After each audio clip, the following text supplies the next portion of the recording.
Frankenstein, or the Modern Prometheus, by Mary Shelley, 1818 edition. Section 9 of Frankenstein, by Mary Shelley.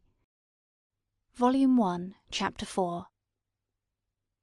It was on a dreary night of November that I beheld the accomplishment of my toils.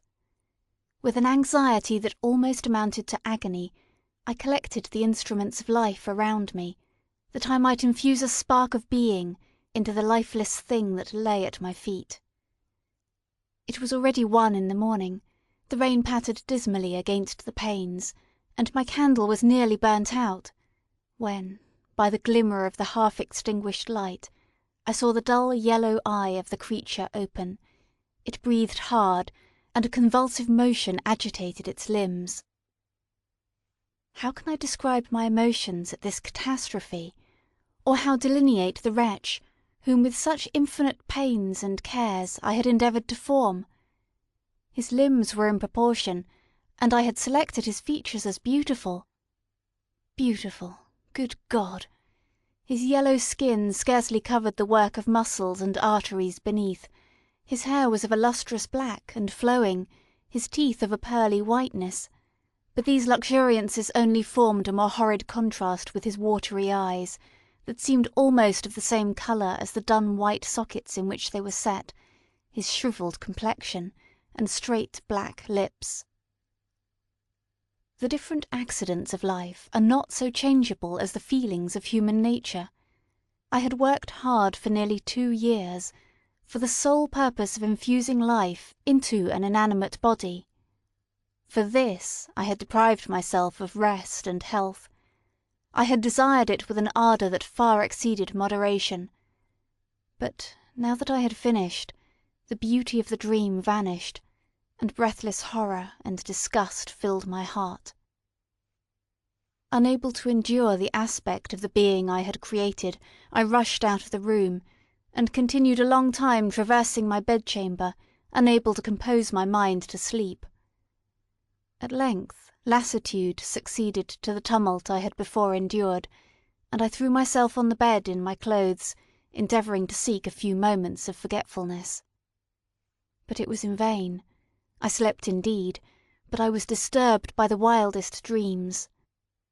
I thought I saw Elizabeth, in the bloom of health, walking in the streets of Ingolstadt.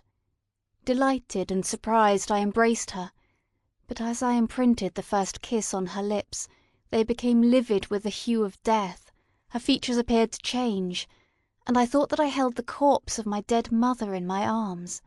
A shroud enveloped her form, and I saw the grave worms crawling in the folds of the flannel. I started from my sleep with horror. A cold dew covered my forehead, my teeth chattered, and every limb became convulsed, when, by the dim and yellow light of the moon, as it forced its way through the window shutters, I beheld the wretch, the miserable monster whom I had created. He held up the curtain of the bed, and his eyes, if eyes they may be called, were fixed on me. His jaws opened, and he muttered some inarticulate sounds, while a grin wrinkled his cheeks. He might have spoken, but I did not hear. One hand was stretched out, seemingly to detain me, but I escaped and rushed downstairs. I took refuge in the courtyard belonging to the house which I inhabited, where I remained during the rest of the night, walking up and down in the greatest agitation, listening attentively, catching and fearing each sound as if it were to announce the approach of the demoniacal corpse to which I had so miserably given life. Oh, no mortal could support the horror of that countenance. A mummy again endued with animation could not be so hideous as that wretch. I had gazed on him while unfinished. He was ugly then, but when those muscles and joints were rendered capable of motion, it became a thing such as even Dante could not have conceived. I passed the night wretchedly. Sometimes my pulse beat so quickly and hardly that I felt the palpitation of every artery. At others, I nearly sank to the ground through languor and extreme weakness. Mingled with this horror, I felt the bitterness of disappointment. Dreams that had been my food and pleasant rest for so long a space were now become a hell to me, and the change was so rapid, the overthrow so complete.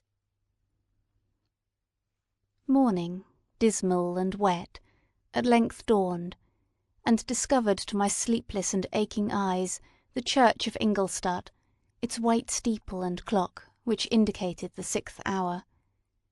The porter opened the gates of the court, which had that night been my asylum, and I issued into the streets, pacing them with quick steps, as if I sought to avoid the wretch whom I feared every turning of the street would present to my view. I did not dare return to the apartment which I inhabited, but felt impelled to hurry on, although wetted by the rain, which poured from a black and comfortless sky. I continued walking in this manner for some time, endeavouring by bodily exercise to ease the load that weighed upon my mind. I traversed the streets without any clear conception of where I was or what I was doing. My heart palpitated in the sickness of fear, and I hurried on with irregular steps, not daring to look about me. Like one who on a lonely road doth walk in fear and dread, and having once turned round walks on, and turns no more his head, because he knows a frightful fiend doth close behind him tread.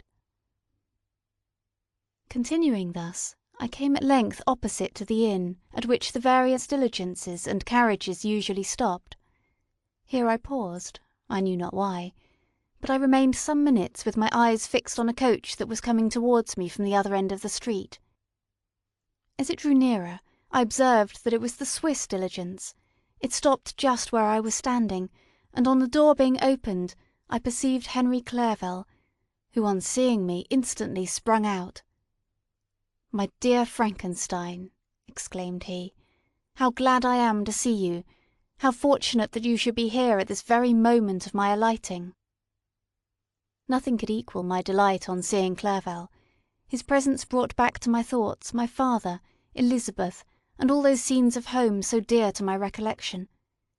I grasped his hand, and in a moment forgot my horror and misfortune.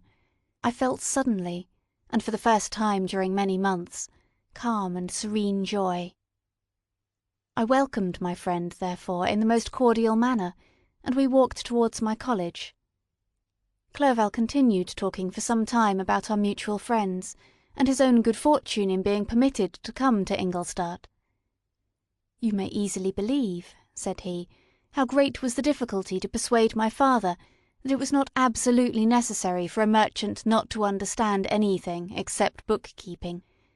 And indeed I believe I left him incredulous to the last, for his constant answer to my unwearied entreaties was the same as that of the Dutch schoolmaster in the Vicar of Wakefield. I have 10,000 florins a year without Greek, I eat heartily without Greek. But his affection for me at length overcame his dislike of learning, and he has permitted me to undertake a voyage of discovery to the land of knowledge. It gives me the greatest delight to see you, but tell me how you left my father, brothers, and Elizabeth." "Very well, and very happy, only a little uneasy that they hear from you so seldom. By the by, I mean to lecture you a little upon their account myself. But, my dear Frankenstein," continued he, stopping short and gazing full in my face, "I did not before remark how very ill you appear, so thin and pale, you look as if you had been watching for several nights." "You have guessed right. I have lately been so deeply engaged in one occupation, that I have not allowed myself sufficient rest, as you see. But I hope, I sincerely hope, that all these employments are now at an end, and that I am at length free." I trembled excessively. I could not endure to think of, and far less to allude to the occurrences of the preceding night. I walked with a quick pace, and we soon arrived at my college. I then reflected, and the thought made me shiver, that the creature whom I had left in my apartment might still be there, alive and walking about. I dreaded to behold this monster, but I feared still more that Henry should see him. Entreating him, therefore, to remain a few minutes at the bottom of the stairs, I darted upward towards my own room. My hand was already on the lock of the door before I recollected myself. I then paused, and a cold shivering came over me. I threw the door forcibly open, as children are accustomed to do when they expect a spectre to stand in waiting for them on the other side, but nothing appeared. I stepped fearfully in. The apartment was empty, and my bedroom was also freed from its hideous guest. I could hardly believe that so great a good fortune could have befallen me, but when I became assured that my enemy had indeed fled, I clapped my hands for joy, and ran down to Clerval. We ascended into my room, and the servant presently brought breakfast, but I was unable to contain myself. It was not joy only that possessed me. I felt my flesh tingle with excess of sensitiveness, and my pulse beat rapidly. I was unable to remain for a single instant in the same place. I jumped over the chairs, clapped my hands, and laughed aloud. Clerval at first attributed my unusual spirits to joy on his arrival, but when he observed me more attentively, he saw a wildness in my eyes for which he could not account, and my loud, unrestrained, heartless laughter frightened and astonished him. "My dear Victor," cried he, "what, for God's sake, is the matter? Do not laugh in that manner. How ill you are! What is the cause of all this?" "Do not ask me," cried I, putting my hands before my eyes, for I thought I saw the dreaded spectre glide into the room. "He can tell! Oh, save me! Save me!" I imagined that the monster seized me. I struggled furiously, and fell down in a fit.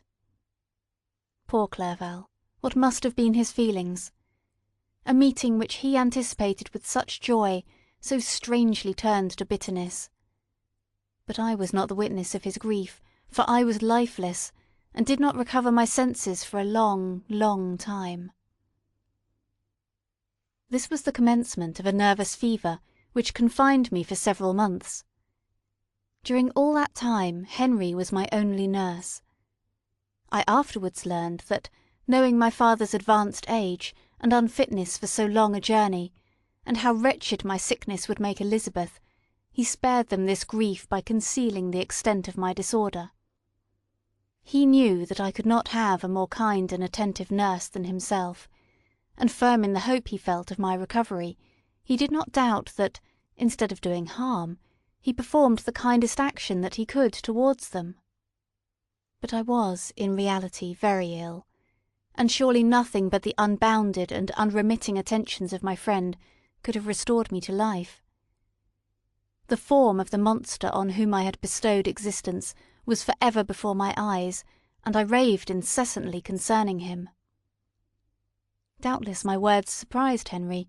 He at first believed them to be the wanderings of my disturbed imagination, but the pertinacity with which I continually recurred to the same subject persuaded him that my disorder indeed owed its origin to some uncommon and terrible event. By very slow degrees, and with frequent relapses, that alarmed and grieved my friend, I recovered. I remember the first time I became capable of observing outward objects with any kind of pleasure. I perceived that the fallen leaves had disappeared, and that the young buds were shooting forth from the trees that shaded my window. It was a divine spring, and the season contributed greatly to my convalescence. I felt also sentiments of joy and affection revive in my bosom. My gloom disappeared, and in a short time I became as cheerful as before I was attacked by the fatal passion. "Dearest Clerval," exclaimed I, "how kind, how very good you are to me! This whole winter, instead of being spent in study, as you promised yourself, has been consumed in my sick room. How shall I ever repay you? I feel the greatest remorse for the disappointment of which I have been the occasion, but you will forgive me?" "You will repay me entirely if you do not discompose yourself, but get well as fast as you can, and since you appear in such good spirits, I may speak to you on one subject, may I not?" I trembled. One subject. What could it be? Could he allude to an object on whom I dare not even think? "Compose yourself," said Clerval, who observed my change of colour. "I will not mention it if it agitates you, but your father and cousin would be very happy if they received a letter from you in your own handwriting. They hardly know how ill you have been, and are uneasy at your long silence." "Is that all, my dear Henry? How could you suppose that my first thought would not fly towards those dear, dear friends whom I love, and who are so deserving of my love?"